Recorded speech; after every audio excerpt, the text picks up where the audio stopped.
Memasuki dunia sekolah tidak hanya merupakan peristiwa penting bagi anak, namun rupanya merupakan peristiwa besar pula bagi orang tua. Rasa bangga dan bahagia ayah ibu kelihatan di wajah mereka pada saat melepas anaknya di sekolah di hari-hari pertama.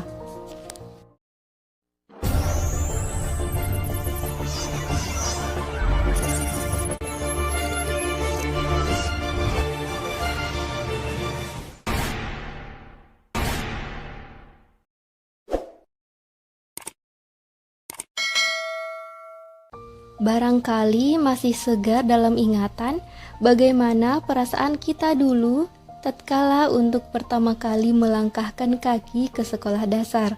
Umumnya, kita merasakan adanya kecemasan atau ketakutan akan peristiwa-peristiwa atau kejadian yang tidak kita ketahui dan segera akan kita hadapi. Apakah Bapak Ibu guru galak? Apakah teman-teman judes? Atau apakah pelajarannya susah? Pokoknya kita takut akan segala yang baru, di tempat yang suasananya serba asing. Akan tetapi, di samping semua itu, ada juga harapan-harapan agar segala sesuatunya berjalan dengan baik. Di sekolah mempunyai banyak kawan, mahir membaca dan menulis. Terdapat beberapa masalah yang jauh lebih memuaskan diri anak saat berada di sekolah dibandingkan dengan di rumah.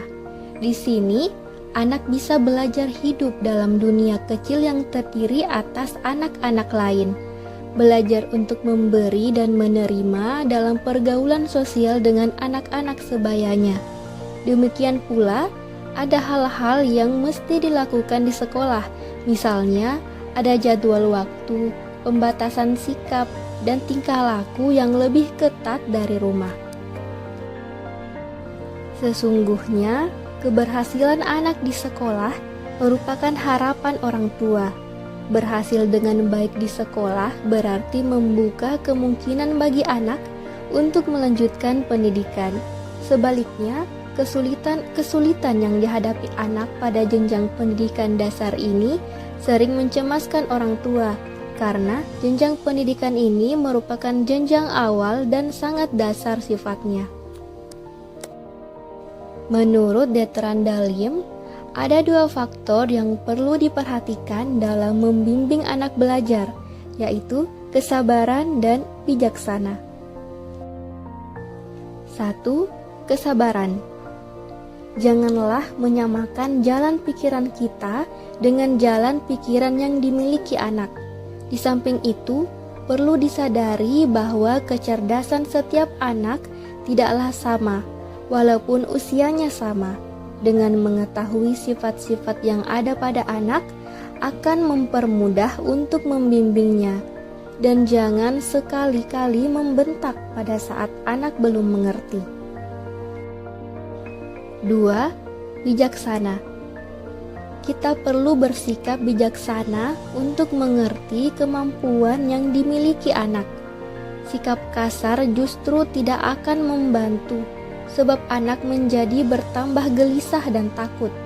Sehingga, apa yang diperoleh dari bimbingan itu hanya akan menjadi tekanan jiwa dalam dirinya.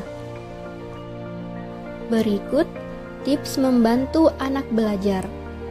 Pertama, bujuklah anak untuk belajar, namun jangan paksa. Beritahukan kepada anak mengenai pentingnya belajar. 2. Ajak anak untuk bisa berkonsentrasi. 3. Sediakan alat-alat belajar sebelum si anak duduk di kursi belajarnya. 4. Tentukan waktu belajar setiap hari.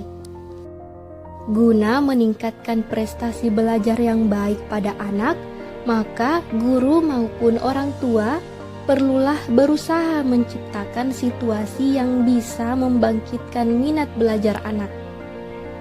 Hendaklah disadari bahwa tujuan belajar yang akan dicapai oleh sekolah maupun keluarga adalah sejalan, yaitu agar anak bisa mencapai prestasi belajar yang tinggi dan kelak akan sangat berguna dalam hidupnya.